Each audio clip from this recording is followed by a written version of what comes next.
सबको नमस्कार। दिल्ली में कल रात को 12 बजे तक 6,923 टोटल कोरोना के केस पाए गए हैं। इसमें से 2,069 केस ठीक होकर अपने घर जा चुके हैं। अभी तक टोटल 73 लोगों की कोरोना की वजह से मौत हुई है और इस वक्त 4,781 लोग अभी भी कोरोना का इलाज उनका चल रहा है। तो 6,923 में से 4,781 लोगों का इलाज चल रहा है और 2,069 लोग ठीक होकर घर जा चुके हैं। हमने इसको जब एनालाइज किया तो देखा कि 82% लोग जिनकी डेथ हुई है उनमें 82% लोग 50 साल से ज़्यादा उम्र के थे। तो देखने में ये आ रहा है कि बुज़ुर्गों की मौत ज़्यादा हो रही है। मैंने पहले भी कहा था और सभी सरकारें भी बार बार बोल रही है कि हमें अपने बुज़ुर्गों का ख़ास तौर से ख्याल रखना है। सभी बुज़ुर्गों को भी अपना ख्याल रखना है। घर से बाहर घर से बाहर ना निकलें, सोशल डिस्टेंसिंग का पालन करें, हाथ बार बार धोएं और जो भी प्रिकॉशन ले सकते हैं लें। आपकी जान हम सब लोगों के लिए बहुत कीमती है। सभी बुज़ुर्गों से मेरी हाथ जोड़ के अपील है। ये जो 6,923 केस पॉजिटिव हुए हैं, इनमें केवल 1,300 केस इस टाइम अस्पतालों के अंदर हैं। 1,476 केस केवल अभी अस्पतालों के अंदर हैं। लगभग मोटे मोटे तौर पे 7,000 केस मान लेते हैं पॉजिटिव हुए। 7,000 में से 1,500 के करीब केस जो हैं वो अस्पतालों के अंदर हैं। बाकी सारे केसेस या तो माइल्ड सिम्टम्स हैं और या एसिम्टोमेटिक हैं। और ये 1,500 केस जो अस्पतालों में हैं, इनमें भी 91 केस ऐसे हैं जो आईसीयू में हैं और 27 केस ऐसे हैं जो वेंटिलेटर पे हैं। इनफैक्ट जो सीरियस केस हैं, एक एक केस पे मैं रोज़ नज़र रखता हूँ, रोज़ उनका पता करता हूँ कि क्या उनको कैसे बचाया जाए। किसी को मरने नहीं देना, अपने को कोशिश ये करनी है कि सब लोग सही सलामत जिंदा ठीक होकर अपने घर लौटें। तो हम ये देख रहे हैं कि अधिकतर केस जो है वो माइल्ड या एसिम्टोमेटिक है। लगभग 75% के करीब केसेस एसिम्टोमेटिक या माइल्ड केसेस हैं।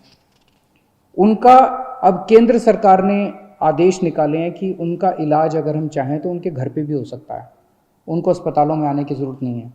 उसका अब हम लोगों ने इंतज़ाम किया है। जो लोग एसिम्टोमेटिक होते हैं, जो लोग माइल्ड सिम्टम वाले होते हैं, जिनको थोड़ा सा बुखार है, थोड़ा सा खांसी है, ज़्यादा दिक्कत नहीं है, उन सब लोगों के घर पे इलाज का हमने इंतज़ाम किया है।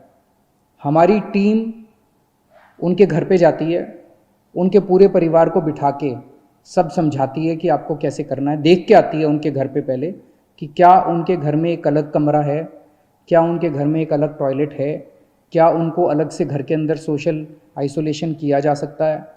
अगर उनके घर में ये सुविधाएं हैं तो फिर उस मरीज को अपने घर में ही उसका इलाज करने की इजाज़त दी जाती है। इसमें इलाज तो है ही नहीं कोरोना में, तो वो अपने घर में ही आइसोलेट हो जाते हैं। डेली हमारी टीम की तरफ से उनको फ़ोन जाता है, लगातार उनके टच में रहते हैं, उनको फ़ोन नंबर दे दिया जाता है। अगर उनको किसी भी तरह की तकलीफ़ हो तो वो हमसे संपर्क में रह सकते हैं।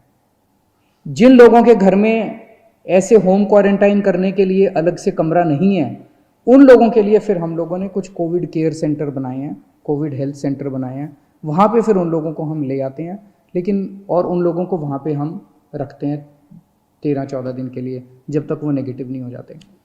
तो ऐसे कम लोग हैं जो कि सीरियस हैं और ऐसे बहुत कम लोग हैं जो कि जिनकी डेथ हो रही है।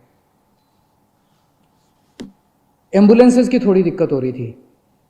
मुझे ये बताया गया था कि कुछ लोगों को फ़ोन करने के बाद एम्बुलेंस के लिए कुछ घंटे इंतज़ार करना पड़ रहा है। कल हम लोगों ने आदेश निकाल के, सरकारी एम्बुलेंस तो थी हमारे पास, हमने कई सारी प्राइवेट अस्पतालों की एम्बुलेंस भी सरकारी सेवा में रिक्विजिशन कर ली है। इसका मतलब ये नहीं है कि वो अपने अस्पतालों के लिए काम नहीं करेगी।